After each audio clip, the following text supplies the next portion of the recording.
হাসান বলে, নানাজি আপনার মেয়ের নামের বিচার, ফাতেমার নামের বিচার। বিশ্বনবী মসজিদে নববীতে জোহরের নামাজ পড়ে হাসান হুসাইনকে দেখতে গেলেন, যে দেখে ফাতেমা রান্না করে। আসলে কি রান্না করে? চুলার মধ্যে পাতিল দিয়ে পানি গরম করে আর হাসান হুসাইনকে বুঝ দেয়, ঠিক কিনা? বিশ্বনবীর পায়ের আওয়াজ শুনে ঘুমন্ত হাসান আর হুসাইন জেগে গেল। দৌড়ে এসে নানাজিকে ঝাপটে ধরে ডেকে বলে, নানাজি গতকাল কেন দেখতে আসলেন না? আজকে দুপুর হয়ে গেল, বিকেল হয়ে যাচ্ছে, এখন বুঝি আপনি দেখতে আসার সময় হলো?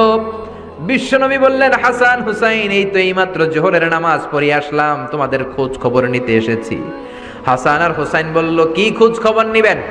খোঁজ খবর নেওয়ার আগে একটা বিচার করে দেন, বিচার। আপনি তো আহকামুল হাকিমিন। বিশ্বনবী বললেন, কিসের বিচার? হাসান বলে, নানাজি আপনার মেয়ের নামের বিচার। বিশ্বনবী বললেন, ও হাসান, আমার মেয়ে ফাতেমার আবার কি বিচার? কি অপরাধ আমার ফাতেমার? হাসান হুসাইন চোখের পানি ছেড়ে দিয়ে ডেকে বলে, নানাজি আপনার মেয়ে আমাদেরকে খাবার দেয় না কেন? গতকাল সারাদিন বলেছে রাত্রিবেলা খাবার দিবে, রাতে খাবার দেয় নাই।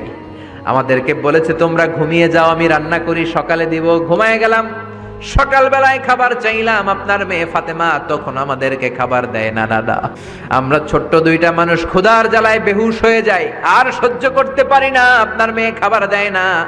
দুপুর হয়ে গেল, দুইজনে কান্নাকাটি করি, আপনার মেয়ে এখন পর্যন্ত আমাদেরকে খাবার দেয় নাই। আমরা দুজন তো আর সহ্য করতে পারি না, কেন আপনার মেয়ে আমাদের সাথে এমন করে? আপনার কাছে বিচার দিলাম, আপনি বিচার করেন। বিশ্বনবী আর কি বিচার করবেন? ডেকে বললেন, হাসান রে কাছে আয়। বিশ্বনবী শাম দেশের জুব্বা পড়তেন, শাম দেশের জুব্বাটা উপরের দিকে উঠালেন, হাসান রে দেখালেন, এই তো দেখ তোর নানার পেটের মধ্যে 3টা পাথর বাঁধা। একদিন না খেয়ে থাকার কারণে তোদের পেটে এত জ্বালা, এত কষ্ট। আমি বিশ্বনবীর পেটে গত 3 দিন যাবত কোনো দানা পানি পড়ে নাই। আমি তো 3 দিন না খেয়ে আছি, আমার পেটেও তো কিছু নাই।